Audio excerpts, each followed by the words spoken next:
26쪽.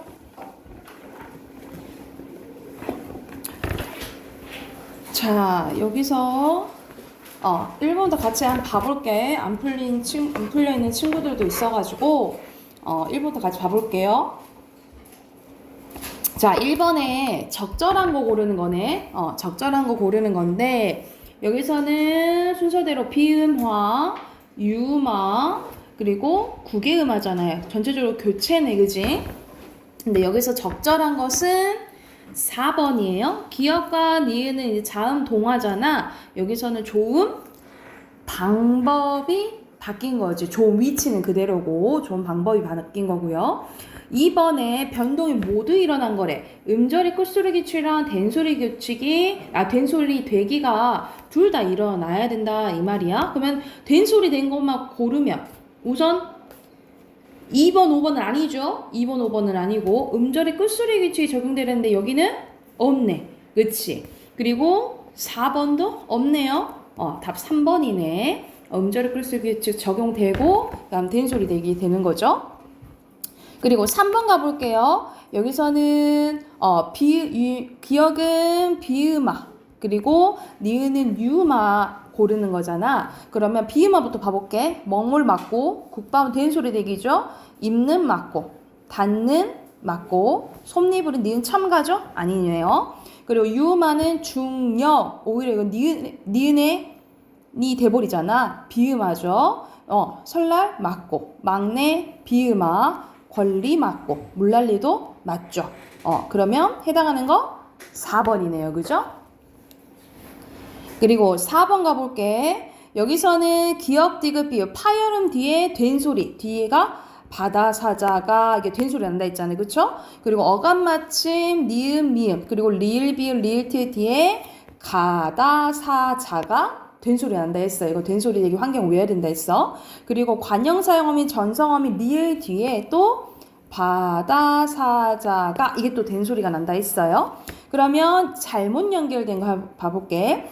디귿 뒤에 지읒, 받지 되죠? 받지. 그리고 밥그릇 되죠? 밥그릇. 그리고 신다 되죠? 안고 되죠? 그 디귿은 갈등은 관형사용, 환경이 관형사용 전성어미가 아니지. 이거는 한자어 리을 뒤에 디귿, 시옷, 지읒이 된소리 난다 했죠? 그래서 갈등, 이거는 환경이 아니네. 그지? 답 5번이에요. 그래서 4번이 5번이고. 자, 5번 가볼게. 5번에서는 자, 기역의 음절의 끝소리 규칙, 니은은 비음화, 그리고 디귿은 유음화, 리을은 국외음화, 그리고 미음은 된소리 대기. 이거 5가지가 나와 있는 교체 현상 중에. 그러면 여기서는 잘못 지어진 것은 고르는 거네요. 여기서는 다 맞는데 5번이 잘못됐어. 5번이 왜 잘못된지 봐보자. 물, 지 이렇게 되잖아요. 그럼 뭐만 일어나? 뭐만 일어나요? 국외음화만 일어나잖아. 그치? 그러면 디귿이 아니죠. 리을만 해당되는 거죠. 그쵸? 그래서 5번이 5번이고요. 그리고 기억 봐보자. 교체 후에 축약이 일어나는 경우에요. 자, 꽃다발은 음절이 끝소리 규칙 다음에 된소리 되기 나죠. 그러면 교체가 2번 일어나는 거야. 1번 아니네요. 그리고 이거는 자음군 단수나 일어나잖아요. 그 다음에 된소리 되기 일어나잖아. 이건 탈락 다음에 교체 일어난 거야. 그리고 뜻하다 봐보자. 이거는 음절의 끝소리 규칙 적용된 다음에 뭐 하는 거예요? 축약된 거죠. 그쵸? 그러면 이게 교체 다음에 축약된 거네. 그치? 그러면 3번이 답이네요. 그죠? 그리고 부엉문은 이거 나머지 것 해보자. 부엉문은 음절의 끝소리 규칙 적용된 다음에 비음화된 거지. 그치? 그러면 교체가 2번 일어난 거고요. 이거는 니은 첨가 일어난 다음에 비음화 일어난 거. 이건 첨가 다음에 교체 일어난 거다라고 보시면 되겠죠. 여기가 됐을까요? 그래서 6번에 3번이고요.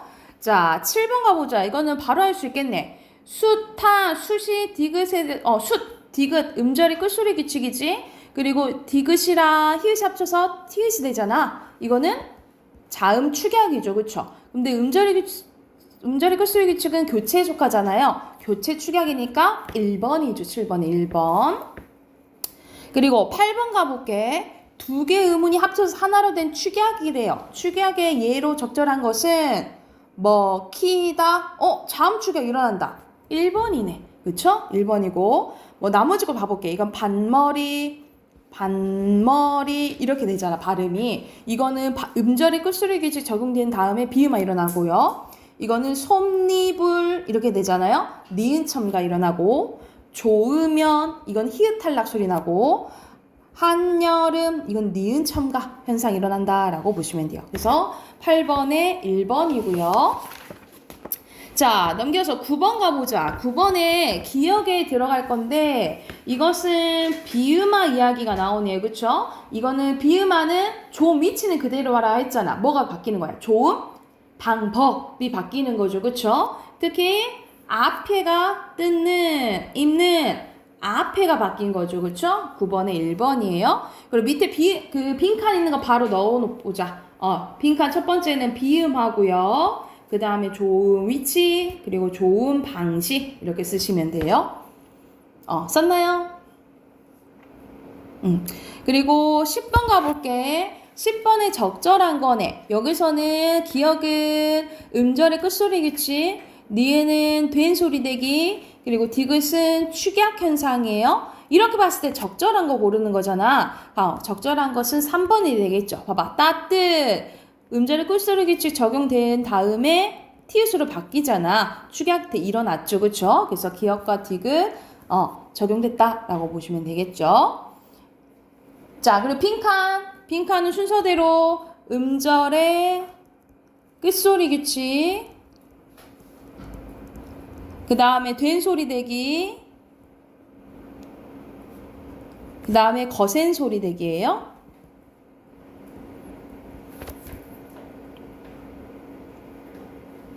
자, 29쪽 빈칸 밑에 넣어보면 1번에는 변별적 자제,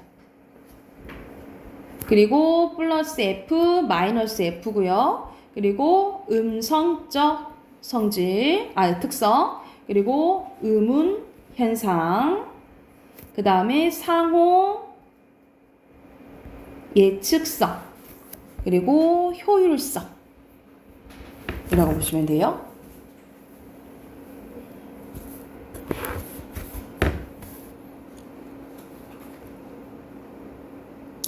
자, 29쪽에 11번 봐보면 여기서 일치하는 것은 2번이고요. 2번이고 12번 봐보자. 12번에 알맞지 않은 것은 5번이거든요. 이게 무슨 말이냐면 여기를 잘 봐야 되는데 본문 보면 자, 이 기억부터 한번 봐보자. 기억은 규칙을 적용받기 전의 음을 얘기하고 니은은 규칙을 적용받은 후의 음을 말하고 규칙의 환경이 된 음을 말하고요. 리을은 규칙을 적용받기 전 음과 적용받은 후의 음, 그리고 규칙을 받은 후의 음과 규칙이 환경이 된 음을 얘기를 하는데 자, 여기서는 뭘 얘기를 하냐면 봐봐. 국물이잖아. 국물은 봐봐. 기억이 뭐로 바뀐 거예요? 이응으로 바뀐 거지, 그치? 근데 뭐의 영향을 받아서? 미음의 영향을 받아서 바뀌었다. 이걸 표시를 한 거야. 근데 알맞지 않은 것은 5번이에요. 왜냐면 봐봐. 미음에 해당하는 음들은 미음이 뭐였어? 규칙을 적용받은 음은 뭐겠어요? 이응이겠죠. 이응이지. 그리고 규칙이 환경되는 음이겠지. 환경이 되는 건 뭐야? 미음을 얘기하겠죠. 그러면 이응과 미음 얘기하는 거야. 그런데 이응과 미음 해당하는 음들은 비음성을 기준으로 우리가 비음하는 이응, 미음, 니은이잖아. 그치? 그러면 적용 못해요? 미음이랑 이응 같은 비음 하잖아. 그치? 비음이잖아. 그러면은 같이 분류할 수 있겠죠. 그쵸? 이게 잘못됐다라고 보면 돼. 그래서 12번이 5번이에요. 됐나요? 그러면 그 다음 거 음운 변동 진도 한번 나가볼게. 거의 이제 의문의 변동 이제 끝내야 돼가지고 오늘 이제 끝내볼 건데 자, 앞에서 교체랑 축약했어요. 교체는 뭐 있었냐면 음절의 끝소리 규칙, 비음화, 유음화, 구개음화, 그리고 된소리 대기 있었고 그리고 축약에는 두 가지가 있었어. 자음 축약이랑 모음 축약이랑. 근데 자음 축약은 같은 말로 거센 소리 대기라고 보시면 되고 오늘 배울 거는 탈락이에요. 탈락은 말 그대로 빠지는 거지, 그치? 그래서 둘 이상의 음운이 만나서 하나의 음운이 없어지는 현상이라고 보시면 돼요. 그래서 자음 탈락 이제 나와 있는데, 자음 탈락에는 자음군 단수나 히읗 탈락, 그리고 리을 탈락이 있어요. 먼저 자음군 단수나 봐볼게. 자음군 단수나는 음절의 끝에 겹받침이 올 때 한 자음가 남고 나머지 탈락한 현상이라고 보시면 돼요. 대표적으로 예를 들어서 뭐 닭 한다 해보면 우리가 어떻게 발음해? 닭이잖아, 닭. 리을이 탈락해버리잖아요, 그쵸? 이게 자음군 단수나라고 보시면 돼요. 겹받침 중에 하나가 빠지는 거. 그래서 헷갈리면 안 되는 게, 우리가 이것도 닭이라고 있잖아, 그치? 쌍자음이 이렇게 되는 건 음절의 끝소리 규칙이에요. 그래서 음절의 끝소리 규칙은 어디에 속한다 했어? 교체에 속한다 했지, 그치? 근데 자음군 단순화는 어디에 속한다? 탈락에 속한다 라고 보시면 돼. 이거 헷갈리면 안 된다고. 그리고 히읗 탈락은 음절의 끝소리인 히읗, 니은 히읗, 리을 히읗이 모음으로 시작하는 어미나 전미서 결합할 때 히읗이 탈락하는 거예요. 예를 들어서 봐봐. 우리가 조화라고 발음 안 하잖아, 그치?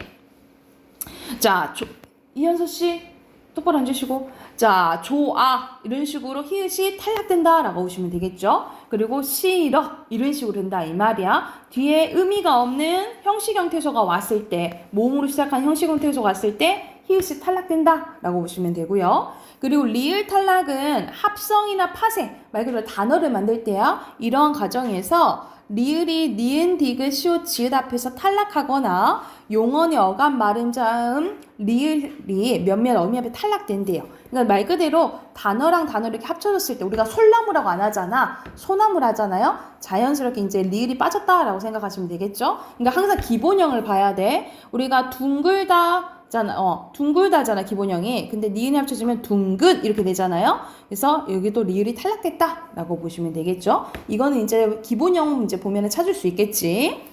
그리고 모음 탈락 봐볼게. 모음 탈락에는 의 탈락과 동음 탈락이 있는데요. 의 탈락과 동음 탈락이 있는데, 의 탈락은 말 그대로 모음으로 끝나는 용언의 어간 뒤에 어로 시작하는 어미가 붙을 때 의가 탈락하는 현상이라고 보시면 돼요. 그래서 여기 예시 봐보자. 스 플러스 어면은 자연스럽게 어떻게 돼? 써 이렇게 된다라는 거지. 의가 탈락해버려.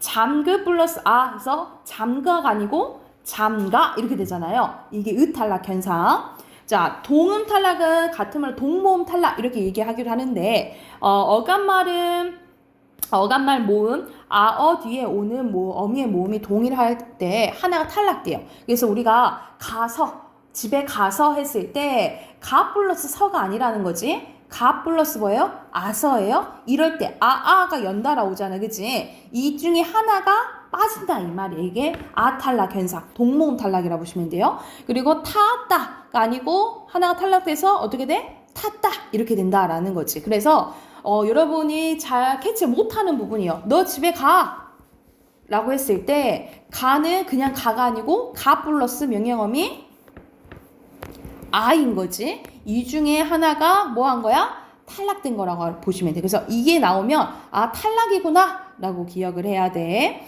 자, 그러면 옆에 있는 문제 있죠. 31쪽. 바로 풀어보자. 바로 풀고 옆으로 넘어갈게요. 뒤로 넘어갈게. 31쪽 지금 얼른 풀어보게요.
김현서 씨 똑바로 앉고.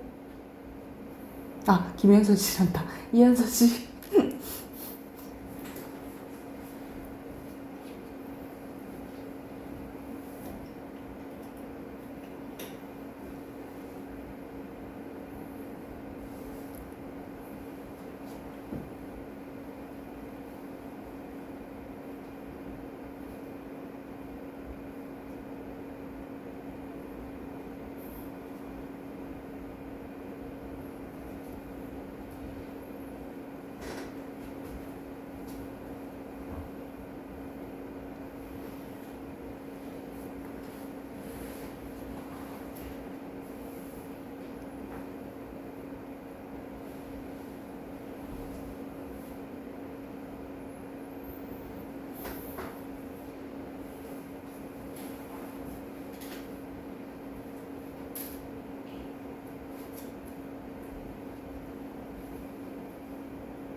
자, 같이 한번 봐볼까? 같이 한번 봐봅시다. 자, 여기서는 의문의 탈락 배웠지, 그치? 탈락이란 둘 이상의 의문이 많을 때 하나의 의문이 없어지는 현상이죠. 그래서 너, 다, 삼 이런 식으로 발음 되는 거지, 그치? 은성아? 응, 답하기. 자, 그리고 히읗이 탈락되지 않는 거 고르는 거예요. 여기서는 놓다, 이건 축약되는 거니까. 않지, 이것도 축약되는 거죠. 자, 그리고 발음 나는 대로 싸전, 화살, 그리고 마소요. 우리 예전에 말과 소가 이제 가축으로 많았기 때문에 말과 소 이렇게 붙여서 쓰는 경우가 많았는데 마소 하면은 말과 소 얘기한다라고 보시면 돼요. 여기서는 탈락 나오죠? 떠, 아파, 꺼라 이렇게 되지, 그지? 자, 여기서 옆에 문제 보면은 알맞지 않은 것은 2번인데 여러분 알을 낳아, 아기를 낳아 라고 했을 때 나 이렇게 발음되지만 이렇게 써요? 아니 이렇게 써요? 쓰긴 이렇게 쓰고 발음만 이렇게 하는 거잖아요, 그치? 이거는 표기에 반영되지 않은 거죠, 그쵸? 어떨 때 낳았어? 너 얼른 빨리 낳아, 몸 낳으라 할 때 이때 이렇게 쓰는 거지, 그치? 자, 그럼 바로 빈칸 넘어오자. 여기서는 돌고, 그대로 돌고잖아. 돈이죠. 그래서 이거는 니은 앞에서 리을이 탈락되잖아. 이건 표기에 반영하죠. 바로바로 확인해. 자, 그리고 나, 코 이렇게 발음되지. 그리고 나, 아 이렇게 발음되죠. 이거는 모음으로 시작하는 어미 앞에서 히읗이 탈락하잖아요. 근데 반영은 안 하죠, 그쵸? 표기에. 그리고 쓰고, 써 이렇게 되잖아. 이거는 모음으로 시작하는 어미 앞에서 의가 탈락하지. 이거는 표기에 반영하죠. 그리고 어감마 이거 가고 가 이렇게 되잖아. 여기서는 동일한 모음이 탈락하는 거죠. 이것도 표기에 반영하죠. 이해가 됐을까요? 그래서 다 했어요? 그 다음 쪽 봐보자. 자, 32쪽 봐볼게요. 32쪽에서는 첨가 부분이 이제 나오는데, 자, 여기서는 두 우문이 앞에는 탈락 배웠잖아. 여기서는 들어오는 거예요. 두 우문이 만날 때 없던 우문이 새로 생긴 현상이라고 보시면 되는데, 자, 뭐 두 가지 현상이 있어요. 니은 첨가 현상이랑 사이소리 현상이 있는데, 니은 첨가 여러분 좀 외워주셔야 돼요. 이 환경이 합성어, 파생어일 때, 단어를 만들 때 앞에 받침이 있고 뒤에 이 야여요유가 오면 니은이 첨가돼요. 다시 한번 합성어나 파생어일 때 앞에 받침이 있고 뒤에 이 야여요유가 오면 니은이 첨가된다고. 예를 들어서 밑에 맨 플러스 입이야. 앞에 받침 있죠? 그리고 뒤에 이가 왔지? 이럴 때는 니은이 첨가된다고. 맨입 이렇게 발음된다고. 그리고 색 플러스 연필일 때 앞에 받침이 있고 뒤에 여가 왔죠? 이럴 때 또 니은 첨가되고. 눈 플러스 여기도 마찬가지야. 눈 앞에 받침이 있고 뒤에 요가 왔으니까 니은 첨가 일어난다라고 보시면 돼요. 앞에서 예시 나왔던 한여름도 마찬가지고 뭐 예를 들어 솜니불도 마찬가지예요. 단어 플러스 단어일 때 앞에 받침이 있고 뒤에 이 야여유가 오면 니은 첨가 한여름, 솜니불 이렇게 발음난다라고 보면 돼요. 이건 이제 환경 외우셔야 되고. 자, 밑에는 사이소리 현상인데 사이소리 현상은 세 가지로 이제 설명할 수 있는데, 자, 예를 들어서 봐봐. 초 플러스 불 할 때 우리가 발음이 어떻게 되니? 촛불 되잖아. 그치? 여기가 뒤에가 된 소리가 나잖아요. 이 된 소리가 난다라는 것을 알려주기 위해서 뭐가 들어가? 시옷이 들어간다 이 말이야. 그리고 이 플러스 몸 우리가 어떻게 발음나요? 잇몸 이렇게 발음나지. 니은 소리가 덧나. 이걸 또 나타내기 위해서 사이시옷이 들어가요. 그리고 나무 플러스 잎 했을 때 나뭇잎 하면서 니은 소리가 덧나요. 이걸 또 나타내기 위해서 뭐가 들어가? 시옷이 들어가. 이게 사이소리 현상이야. 근데 이건 환경이 고유어 플러스 고유어거나 고유어 플러스 한자여야 돼. 한자 플러스 한자에서는 시옷이 들어가 안 들어가? 안 들어가요. 근데 예외는 있지. 예외가 6가지야. 숫자, 횟수, 곡간, 착간, 퇴간, 세빵 이렇게 6가지는 한자 플러스 한자어지만 유일하게 시옷이 들어간다라고 보시면 돼요. 자, 이 현상이 첨가 현상이야. 자, 그래서 첨가에는 2가지 있어. 니은 첨가와 사이소리 현상. 그리고 밑에 마지막 반모음 첨가 봐보자. 반모음 첨가는 모음으로 끝나는 어간 뒤에 아오로 시작하는 어미가 결합할 때 반모음이나 오우가 첨가되는 현상이에요. 그래서 지 플러스는 지어잖아. 그치? 근데 지어 이렇게 발음 나거나 기 플러스는 기어인데 기여 이렇게 된다는 거지. 그래서 이거는 허용해준다 라고 보시면 돼요. 되어, 피어, 이요, 아니요 라고 발음해주는 것을 뭐한다? 허용해준다 라고 보시면 돼요. 그러면 33쪽 있죠? 33쪽 숙제로 해오시고 체크. 33쪽 숙제로 해오시고요. 자, 문화권 해봅시다.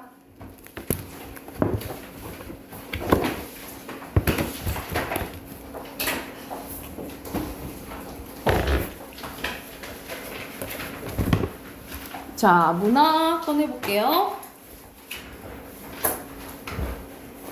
자, 여기서는 시상 전개 방식에 대해서 나오는데 앞에서 시상 전개 방식은 우리가 시간에 따라 그쵸? 시간에 따라 순회적일 수도 있고 거슬러 올라가면 역순회 아니면 과거와 현재가 대비되는 경우도 있다라고 했어. 근데 여기서는 이제 공간과 관련된 거다라고 보시면 돼요. 그래서 공간을 활용한 시상 전개 방식으로 말 그대로 공간의 이동이 나오고요. 시선의 이동이 나와. 시선의 이동은 대표적으로 원경에서 근경으로 간다든지, 그러니까 멀리서 보였다가 갑자기 가까이 클로즈업해서 이제 보여준다던가, 반대로 가까이서 얘기하다가 멀리 크게 이제 갈 수도 있고요. 위에서 아래로 또는 외부에서 내부로 갈 수도 있다라고 보시면 돼요. 그리고 대조적 공간이 활용될 수 있는데 상반되는 시적 의미를 가지는 공간의 의미를 활용해서 시상이 전개됩니다. 그래서 여기서 예시가 아파트는 좀 부정적으로 보는데 우리가 옛 전통적인 털보네 대장간은 좀 긍정적으로 본다는 거지. 이런 식으로 상반된 공간을 활용할 수도 있다라고 보시면 되고요. 그리고 어조의 변화, 우리가 말투의 변화도 나올 수 있는데 처음에는 막 포기해, 청해봤다, 아니야, 다시 해보자 이런 의미가 나올 수도 있고 또는 비슷하게 절망적이었다가 희망적으로 소극적이었다가 적극적으로 되는 경우가 있어요. 근데 반대도 있겠지. 처음에는 막 해볼까? 근데 해서 뭐해? 이런 식으로 의욕적이었다가 자조적이가 스스로 비웃는 거잖아. 진짜 내가 할 수 있을까? 이런 식으로 될 수도 있다 이 말이죠. 이런 식으로 어조의 변화를 통해서 시상이 전개될 수도 있다라고 보면 돼. 그거에 대한 예시 바로 옆에 봐볼게요. 옆에 봐보자. 자, 박목월의 산도한데 자, 여기서는 박목월의 산도화 보자. 산은 구강산이래요. 뭐 9가지 강산 이렇게 나오는데 이거는 현실에 없는 산이야. 가상의 공간이라고 보시면 되고 그래서 자기 여기서 이제 화자가 바라는 이상향이라고 보면 돼. 산은 구강산인데 보랏빛 석산이래요. 바위산이래요. 산도와 두어성이 송이 버는데 이 버는 데는 벌어져 있는데 이런 뜻이라 보면 돼. 봄눈노가 흐르는 옷 같은 물에 직유법 나왔네. 사슴은 암사슴 발을 씻는데 우리가 이제 상상하면 여기 산에서 물이 흐르고 산 뭐 사슴이 이제 있고 내가 평화스러운 이제 분위기가 형성이 되잖아, 그치? 근데 여기서 우리가 시상의 전개가 어떻게 되는지 봐보자. 산이 멀리 있잖아, 그치? 근데 그 안에 물이 흐르고 사슴이 있다라고 표현했네. 멀리서 가까이로 가는 거죠, 그쵸? 그러면 화자는 맨 먼저 뭐 봐? 산 보죠. 산 다음에 산도와 그 다음에 뭐 봐? 물 마지막에 사슴이지, 그치? 그래서 멀리서 보는 원경에서 근경으로 이동하고 있다라고 보시면 되겠죠. 빈칸 채우시고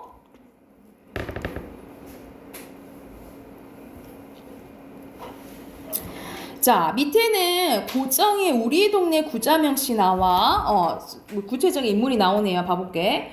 맞벌이 부부 우리 동네 구자명씨, 7달 된 아기 엄마 구자명씨는 출근 버스에 오르며 무섭게 아침 햇살 속에 졸기 시작한대요. 그러니까는 여기 상황에서 이 아줌마라 하면 좀 기분 나쁘겠지? 구자명 씨의 상황을 이제 바로 짧게 설명을 해주는 거죠. 그쵸? 그래서, 이 사람이 이제 워킹맘인 거야. 그치? 차창 밖으로는 사계절이 흐르고, 진달래꽃 피고, 밤꽃 흐드러져도, 이걸 바깥 풍경을 못 보는 거야. 부처님처럼 즐길법 나오네. 졸고 있는 구자명 씨래요. 그래, 저 식구는 간밤 아기에게 젖물린 시간일 거고, 이거는 이제 엄마로서 이제 역할을 하고, 저 식구는 간밤에 시어머니 약시 중든 시간이고, 이거는 며느리로서 일을 한 거고, 그래, 저 식구는 새벽녘 만취해서 돌아온 남편을 위해서 버린 시간일 거야. 이건 아내로서 이제 역할을 하다 보니까 너무너무 피곤해하는, 이 구자명 씨에 대해서 조금 안타까워하는 연민의 시선으로 보는 이제 시인 거죠. 그쵸? 그러면 여기서는 바깥 경치는 구자명 씨와 삶과 대조된 거 맞지? 밖에는 경치가 엄청 좋잖아. 그치? 근데 이 사람은 그렇지 못한 거죠. 그쵸? 그리고 화자는 객관적인 어조에다가 마지막에 연민의 어조로 변한 거 맞겠죠. 그죠? 자, 넘겨볼까요? 48쪽 봐볼게요. 48쪽. 자, 시상의 전환 방식이 있는데 분위기가 바꿔진다 이 말이야. 대체로 긍정에서 부정으로, 부정에서 긍정으로 급격하게 전환되는 것으로 시상 전환은 시적 화자의 정서 변화를 통해서 표현되기도 하지만 그런데 허나 이런 것을 접속 표현을 통해서도 나타난다라고 보시면 돼요. 또는 서사적 구조를 통해서 시상이 전개도 되는데 우리가 서사적이라는 것은 줄글이 쭉 이어지는 걸 얘기하는 거예요. 그치? 그래서 보통 소설식으로 인물, 사건, 배경 등의 구성 요소를 가지는 소설과 같이 서사관례 특성을 보이는 시상 전개 방식으로 바로 이야기를 해주는 듯한 느낌을 갖게 한다라고 보시면 되겠죠. 그리고 5번째 마지막 봐보자. 마지막에 화자의 의도에 따른 시상 전개 방식이 나와 있는데 이야기를 건네는 방식, 말을 건네는 방식이 나올 수도 있어요. 특정한 청자한테, 여기서는 어머님한테 얘기하네. 의인화된 자연물한테, 여기서는 풀한테 얘기하는 거고, 그리고 정해지지 않는 청자한테도 할 수 있는 경우가 있다라고 보시면 되고요. 아니면은 말을 건네는 게 아니라 아예 대화가 나올 수도 있고요. 그리고 어떤 상황에 대해서 요약적 진술, 또는 자기의 생각을 얘기해주는 자기 고백적 부분이 나올 수도 있다라고 보면 됩니다. 이건 이제 예시를 한번 봐봐야겠지, 그치? 오른쪽 예시 바로 봐볼게. 오른쪽 예시 보면 264의 절정 나와 있네요. 그러면 264는 일제강점기 때 사람을 생각하면 되겠지. 한번 시험 한번 봐볼게. 매운 계절. 우리가 매운 계절이라는 것을 우리가 매서운 바람, 매서운 바람 이런 얘기 하잖아, 그치? 그러니까는 보통 겨울 일 얘기하는 거고, 시대적으로 봤을 때는 일제강점기 때라고 보시면 돼요. 매운 계절의 채취에 갈려 나는 마침내 북방으로 휩쓸려서 왔대. 밀려서 북방 끝으로 왔다 이 말이야. 하늘도 그만 지쳐 끝난 고원, 엄청 높은 곳으로 와게 됐다는 거죠. 서리빨 칼라진 그 위에 쓰게 됐다라는 거죠. 그래서 이러한 매운 계절 때문에 나는 북방으로 밀렸고, 최고 높은 곳에 밀렸다 이 말이야. 그래서 북방은 수평적인 극한이라고 한다면 고원은 수직적인 극한이라고 보시면 돼요. 그리고 그 서리빨 칼날진 완전 뾰족한 데 난 서 있게 됐다 이 말이야, 그치? 그래서 어디 더 이상 갈 데가 있어 없어? 없어. 생존의 극한까지 오게 됐다라고 얘기한 부분이에요. 어디에다 무릎을 꿇어야 하나? 한 발 제껴 디딜 곳조차 없대. 나는 어디 한 발 이거 잘못 디디면 그대로 죽는 거야. 그런 게까지 이제 몰려서 온 거지. 그러니까 어디 갈 데가 없어. 이러면 여기서 분위기 전환이 일어나는 거야. 여기가 시상 전환이 일어나는 부분이라고 보시면 돼요. 눈 감아 생각해볼 수밖에 없다라는 거죠. 그래서 이 사람은 생각해. 뭐라고 생각해? 겨울은 강철로 된 무지개인가 보다. 겨울은 무지개래. 은유법 쓰였죠? 그런데 어떤 무지개래? 강철로 된 무지개래. 강철로 된 무지개 말 돼? 안 되잖아, 그치? 역설법도 쓰였죠. 근데 여기서는 강철로 된 무지개라는 건 무슨 소리야? 겨울은 엄청 힘든 시기잖아, 그치? 근데 무지개래. 무지개는 보통 긍정적으로 쓰죠. 그러니까 지금 힘들더라도 뭐는 있어? 희망은 좀 가져보겠다. 근데 그게 쉽지는 않겠지. 그래서 강철로 된 무지개인갑다 이렇게 표현을 한 거죠. 자, 그래서 여기서는 이제 부정적인 현실이지만 견뎌보겠다라는 의지가 드러난 시라고 보시면 돼요. 1번 봐보자. 시상의 전환이 이루어진 여는 사연이죠. 그리고 시상이 드러난 시어는 이러매지, 이러매. 그리고 밑에는 시상의 전개 방식 나오는데 전개 방식이 자, 기승전결이냐 이 말이에요. 기승전결은 기승전결 4단 구성이에요. 그래서 맞다라고 보시면 되고, 선경우정은 먼저 상황 얘기해주고 그 다음에 감정 얘기해야 되는 거야. 여기도 맞다라고 보시면 되겠죠. 그리고 수미상가는 첫연이랑 끝연이 같아야 돼. 아니죠? X. 그리고 점칭은 점점점 강도가 세져야 돼. 얘는 북방, 고원, 그리고 완전 발 디딜 곳도 없는 곳으로 몰리잖아. 그치? 점층적 구조 맞죠? 그래서 여기서는 수미상관 빼고 다 맞다라고 보시면 되고, 자, 그리고 한용운의 나루 빼 행인 이거 좀 익숙할 거예요. 봐볼게. 나는 나루 빼고 당신은 행인이래. 당신은 흑발로 나를 짓밟습니다. 나를 짓밟아. 나를 함부로 대. 나는 당신을 안고 그럼에도 불구하고 난 당신을 안고 물을 건너간대. 당신을 위한 희생이 드러나는 거예요. 그죠? 나는 당신을 안으면 깊으나 얕으나 급한 여울을 건너간대. 약간 당신한테 말한 듯한 말투가 나오잖아. 그치? 그래서 말을 건네는 방식이라고 보시면 되고요. 마지막에 백석의 고향 봐볼게요. 고향. 자, 나는 북간에 혼자 알아누워서 북간은 저기 함경도 지방이라고 보시면 돼요. 혼자 외롭게 알아누워서 어느 아침 의원을 배웠대. 의사 배운 거야. 의원은 열애 같은 상을 하고 부처님 같은 상을 하고 직유법 쓰였네요. 관공의 수염을 들여서, 관공 우리가 삼국지의 관우처럼 이게 수염이 풍성하다 이 말이야. 뭔 예적? 어느 나라 신성 같은데 직유법 나왔네요. 새끼 손톱 길게 돋은 손을 내어 묵묵하니 한참 맥을 짚더니 문득 물어서 고향이 어디냐고 물었다라는 거야.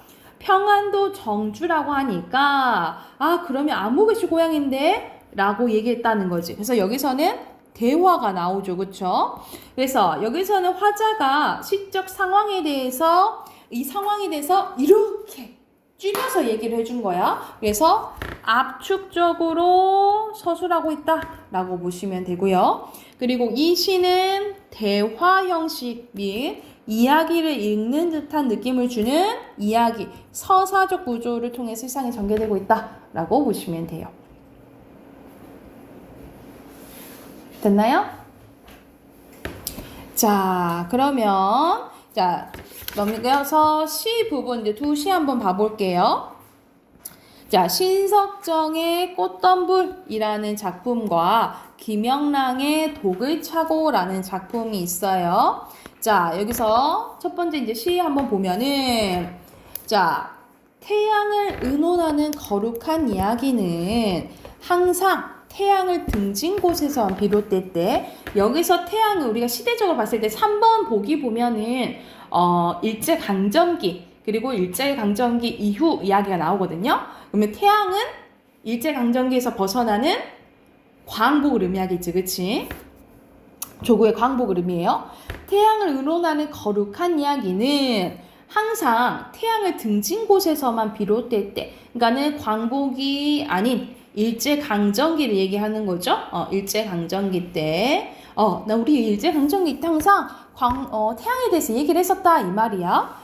달빛 흡사 비 오듯 쏟아지는 밤에도 우리는 헐어진 성터를 헤매면서, 헐어진 성터라는 것은 우리의 빼앗긴 조국을 의미하겠죠. 우리나라 빼앗긴 조국. 우리는 여기를 헤매면서 언제 참으로 그 언제 우리 하늘에 오롯한 태양을 모시겠느냐고 가슴 뜯으며 이야기하며 가슴을 쥐어뜯지 않았느냐 하면서 여기서는 반복하면서 그만큼 힘들었던 것을 이제 강조하는 거죠. 그래서 우리는 이렇게 조국 광복에 대해서 얘기하지 않았냐라고 이제 얘기를 하는 거야. 그러는 동안에 영영 잃어버린 벗도 있었고, 그러니까 죽어버린 사람도 있었고, 그러는 동안에 영영 떠나버린 벗도 있었고, 유랑자들도 있었고요. 그러는 동안에 몸을 팔아버린 변절자도 있었고, 그리고 마음을 팔아버린 전향자도 있었다 이 말이야. 별별 사람들이 다 있었겠지, 그치? 그래서 여기서는 비슷한 문장 구조 반복되잖아. 대구법 쓰였죠. 이 대구법을 통해서 의미도 강조하고 운율도 형성해준다라고 보시면 돼요. 자, 그러는 동안에 드디어 36해가 지나갔대요. 36해가 지나갔다라는 것은 우리가 일제강점기 35년이었잖아요. 그치? 그래서 지나갔다라는 것은 광복을 맞게 됐다 이 말이야. 광복을 맞게 됐다. 근데 우리가 광복을 맞았을 때 마냥 좋을 순 없어. 왜냐면 얼마 안 지나서 우리가 45년에 해방하고 50년에 6.25 전쟁이 일어나잖아. 그러니까 5년 동안 어떤 일이 있었다는 거야? 사상 차이가 있었다라는 거지. 이런 사상 차이 때문에 막 혼란했었어. 그래서 다시 우러러보는 이 하늘에 겨울밤. 지금 상황이 좋아? 아직 상황이 안 좋은 걸 얘기를 해요. 그래서 여기서는 광복 직후에 혼란한 상황을 의미한다라고 보면 돼요. 겨울밤 달이 아직도 차거니 오는 봄엔 분수처럼 주기법 쏟아지는 태양을 안고 그 어느 언덕 꽃덤불에 아득히 안겨보리라. 그러니까 지금 광복해서 좋은데 이걸 지금 누릴 수 있어? 지금 못 누리는 상황인 거야. 그래서 우리 막 싸우지 말고 얼른 뭐 되자. 화합했으면 좋겠다. 화합된 우리 민족국가를 의미한다라고 보시면 돼요. 그래서 우리 싸우지 말고 이렇게 하나로 돼서 우리 광복을 즐겨봤으면 좋겠다라고 바란 시라고 보면 돼. 그래서 이 시의 주제는 주제 써놓자. 암담한 현실을 넘어선 광복의 기쁨과 완전한 화합에 대한 염원. 암담한 현실을 넘어선 광복의 기쁨과 완전한 화합에 대한 염원이 이 시의 주제라고 보시면 되고요.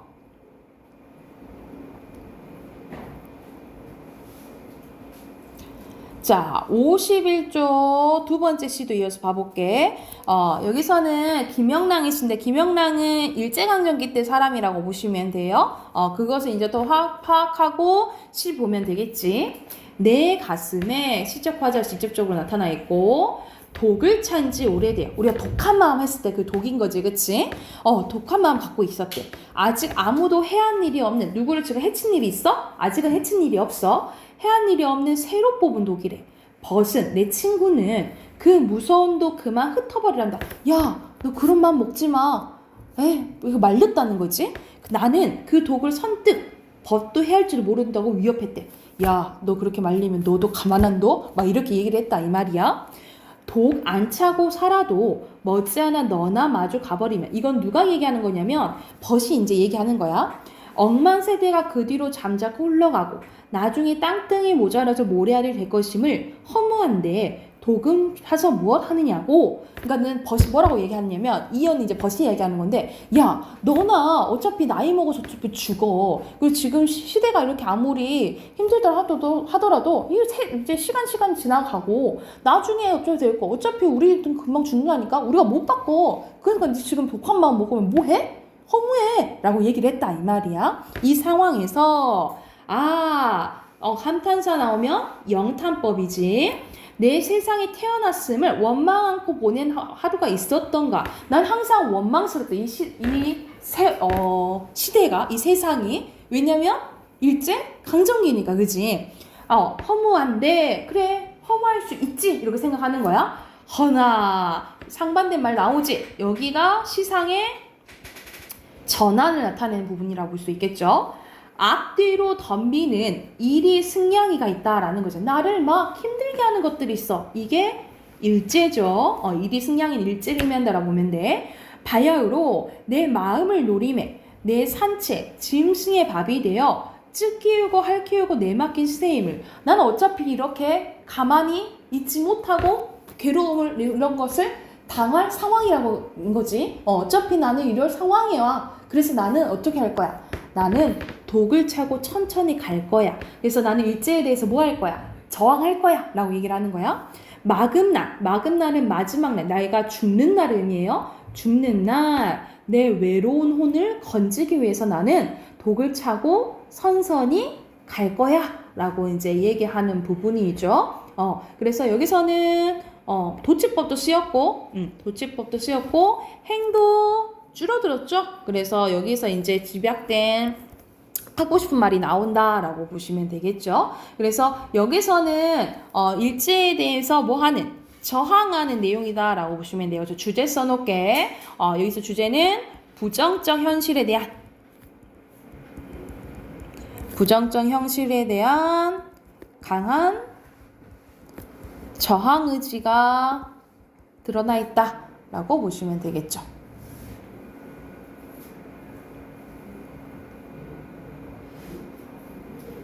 됐나요? 여기도 숙제로 해올게요. 51쪽 숙제로 해올게요. 오늘은 조금 숙제가 있겠다. 좀 수업이 조금 주제가 돼가지고 마지막에 독서 있잖아요. 독서도 선생님이 예시 보여주고 숙제로 좀 내줄게. 독서 한번 해봅시다.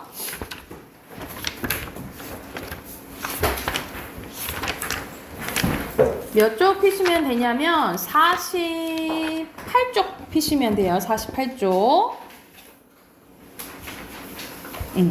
자, 여기 잠깐 봐보면 여기서는 뭐 나온 거냐면 세부 정보, 핵심 정보 파악하는 건데 말 그대로 꼼꼼하게 읽어야 된다라는 거. 세부 정보니까 꼼꼼하게 봐야 된다라는 내용이에요. 그래서 단어 같은 거, 구절 같은 걸 잘 봐야 되는데, 이거는 이제 예시 바로 봐볼게. 1번 보면은 1문 한번 봐보자.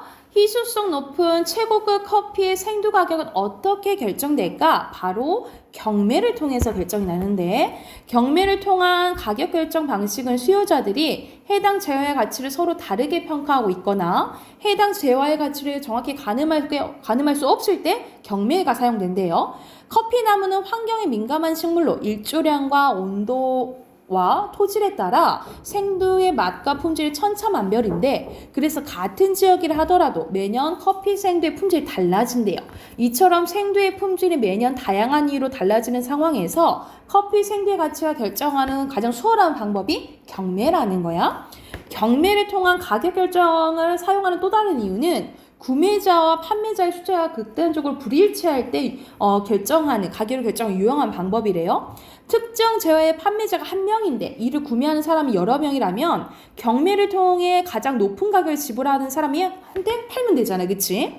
그리고 최고급 커피 생두 역시 이러한 이유로 경매로 가격을 결정한대요. 이 밖에도 골동품, 미술품, 현재 동일한 이유로 경매를 통해서 가격을 결정하고 있대요. 이와는 반대로 특정 재화의 구매는 한 명인데 구매자는 한 명인데 이를 판매하고자 하는 사람이 여러 명일 때의 경우에는 또 경매가 유용한데 가장 저렴한 가격을 제시한 사람에게서 구매하면 되기 때문이라는 거죠. 그래서 현재 전투기와 같이 정부만 유일한 구매자라 할 수 있는 국방 관련 물품을 이런 식으로 이제 경매를 붙여서 이제 판다라는 거죠. 그럼 이렇게 봤을 때 판단해야 될 핵심 단어나 구조를 봐야 된다라는 거지. 1번에서는 바로바로 체크하세요. 뭘 봐야 되냐면 경매, 해당 재화의 가치, 그리고 판단할 수 없을 때 이걸 봐야 되고 2번에 골동품, 미술품, 판매자 여러 명인데 구매자 한 명. 바로바로 표시하세요. 안 해? 그리고 3번에 구매자 그리고 한 명 그리고 판매자 여러 명일 때 가장 낮은 가격에서 구매한다. 이걸 봐야 된다라는 거지. 이런 식으로 이 단어들을 봤을 때 내용 판단을 해야 된다 이 말이야. 1번은 맞죠? 그치? 그리고 2번은 반대지. 구매자가 여러 명이고 판매자는 한 명일 때 골동품이랑 미술품 판다 했잖아. 그치? 그래서 잘못된 것은 2번이 되겠죠. 그쵸? 이런 식으로 이제 구체적으로 아주 세세하게 봐야 된다 이 말이야. 됐나요? 자, 오른쪽도 봐볼게요. 오른쪽도 경매에 대한 내용이거든요. 바로 이제 보면 경매는 입찰 방식 공개 여부에 따라서 공개 구도 경매와 밀봉 입찰 경매를 구분할 수 있대요. 먼저 공개 구도 경매는 경매에 참여하는 사람들 모두 한 자리에 모아놓고 누가 어떤 조건으로 경매에 응매하는지 공개적으로 알 수 있는 거야. 또 이거는 또 영국식과 네덜란드식으로 나뉘어지는데 영국식은 오름 경매고 흔히 우리가 30, 40, 50 이렇게 올리잖아요. 그쵸? 우리가 흔히 아는 이제 경매인 거지. 그리고 이게 대표적으로 이제 앞에서 말했던 와인이나 뭐 커피를 여기에 이때 이제 경매를 한다라는 거죠. 이와는 반대로 높은 가격부터 낮추는 것을 네덜란드식이라고 한대요. 그래서 내림 경매 방식이라고 보시면 되겠죠. 그래서 대표적으로 수산물 도매시장에서 생선을 가장 50, 40, 30 이렇게 낮추는 거지. 그리고 공개적으로 진행되는 경매와는 달리 경매 참여자들이 서로 어떤 가격에 응찰했는지 확인할 수 없는 밀봉 입찰 경매가 있는데 밀봉 입찰 경매는 낙찰자가 지불하는 금액을 어떻게 결정하느냐에 따라서 최고가 밀봉 경매와 차가 밀봉 경매도 나뉘어진대요. 최고가 밀봉 경매는 뭐냐면 응찰자 중 가장 높은 가격을 적어냈을 때 낙찰이 되는 것으로 낙찰자는 자기가 적어낸 금액을 지불하면 되는 거야. 그러니까 재은이가 제일 10만 원을 제일 높게 적어냈어. 그러면 재은이가 낙찰되고 10만 원 내면 된다라는 거야. 그런데 차가 밀봉 경매의 낙찰자 결정 방식은 최고가 밀봉 경매랑 똑같대요. 그러나 낙찰자가 지불하는 금액은 자신이 적어낸 금액이 아니라 응찰자가 적어낸 금액 중 두 번째로 높은 금액이 된다라는 거지. 그러니까 가장 높은 게 아까처럼 재은이가 10만 원을 적어냈어. 그러면 재은이가 10만 원 낙찰이 된 거야. 그런데 낼 때는 어떻게 되는 거야? 두 번째가 현서가 8만 원을 냈어. 그러면 당첨은 재은이가 냈지만 재은이는 10만 원이 아닌 8만 원만 내면 된다는 거죠. 이런 식으로 두 개 나눠진다 이 말이야. 그러면 바로 이제 확인해보자. 국내 수산물 도매시장에서는 영국식 한다 했어요? 네덜란드식 한다 했잖아요. 그치? 이건 이 문단을 통해서 알 수가 있는 거죠. X죠. 그리고 영국식 오름경유 맞지? 그래서 가장 높은 가격을 제시한 사람이 낙찰되는 거 맞죠? 이거는 1문단 내용이네. 그지? 그리고 차가는 두 번째로 높은 금액을 낙찰자가 내면 되는 거죠. 그쵸? 이거는 3문단의 내용이지, 그치? 하고 맞다 라고 표시하면 되겠죠. 그래서 여기 뒤에 있는 것도 숙제를 해올게요. 53쪽까지 표시. 오늘은 좀 숙제가 있네. 문학이랑 독서랑 문법이랑 다 숙제 있어. 숙제 해오시고 단어 틀린 거 3번씩 써오세요. 아셨죠? 내일 늦지 않게 오시고 여기까지 합시다.